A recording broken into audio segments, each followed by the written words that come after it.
The untold story of Osisikankwu, the most notorious and dreaded kidnap kingpin in Igbo land. There are kidnappers, but the story of Untold, popularly known as Osisikankwu, will always remain indelible in the history of kidnapping in Nigeria.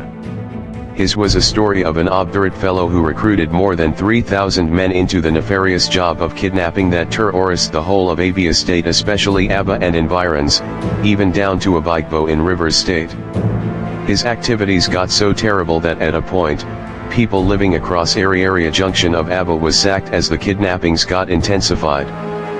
People packed their belongings and relocated to their villages. Many big cats in Aba and environs left Igbo land. Abia State government's officials were not spared. Hundreds were abducted, tortured, killed, and made to cough out millions to free themselves from the shackles of captivity. Aba and surrounding Ngwe villages almost became a ghost area as people left in their thousands to escape being the next bird of sacrifice. Many big men were kidnapped. They were later released after their people had paid the agreed ransom. There were also ugly stories of rape and murder. Gun battles in broad daylight was the order of the day at the time. Many people lost their lives. Osisikankwu is from Ogwe area of Ukwe West Lga of Abia State. He succeeded in organizing a formidable kidnap gang of about 3,000 mean men solely for abduction and killing. They mainly target the affluent class, expatriates, and highly placed government officials of Abia State. The government of Abia State, then under the leadership of Dr. Theodora Hamfola Orji, was handicapped.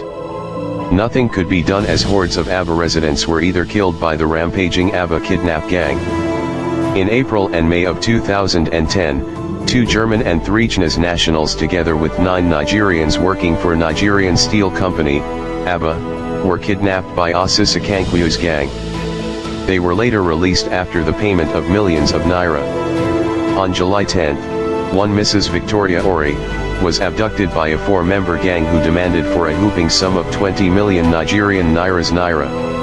Mrs. Ori was released after a reasonable amount was paid. Just a day after the kidnap of Mrs. Ori, 3 journalists, together with their driver, traveling through Aba were also kidnapped. A reliable source disclosed to Sahara reporters that 30 million Nigerian nairas was paid before the men were released from the kidnappers' den. A gynecologist and proprietor of Victory Christian Hospital at Abahai Road, Aba, Dr. Stanley Ush, was picked up on September 17 as he traveling with his wife. The wife was later released to go and raise 30 million Nigerian nairas ransom. She later brought the money only to be given the lifeless body of her husband. This, and with the abduction 15 pupils at Abai International School, Osisioma, Aba, help in escalating the issues relating to his activities. Osisikankwu criminal activities was so bad that he had Aba at his grip. At a point the Abia State Police Command lamented that it has lost 27 of its members to Osisikankwu's gang. Consequently, he was declared wanted by the Nigeria Army and Police. Since he had been declared wanted, Osisikankwu wanted to use the medium to ventilate himself on why he decided to pick up arms and resort to theft and kidnap. In the interview, which lasted for 30 minutes, Osisikankwu admitted to be the mastermind behind the kerfuffle engulfing Abia State as a whole. He said he was on mission to liberate Ngweland, the largest tribe in Abia State.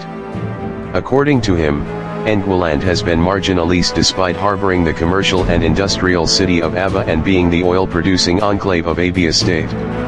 He complained about the grim and ramshackle roads in Aba, the corruption of the T.A. Orji's government, and the expanding cases of unemployment among Ngwe youths. He was happy the world then knew about their activities and was willing to surrender and be granted amnesty and rehabilitation only if the Abia State government was willing to help them. Following the abduction of Aba school children, which raised dust globally, the federal government under the leadership of newly sworn-in Goodluck Ebele Jonathan had to intervene. A troop of Joint Military Task Force was deployed to Abia State on a mission to crack down on the kidnappers. The military task force worked hard until December 12, when they successfully caught and killed Osisikankwu.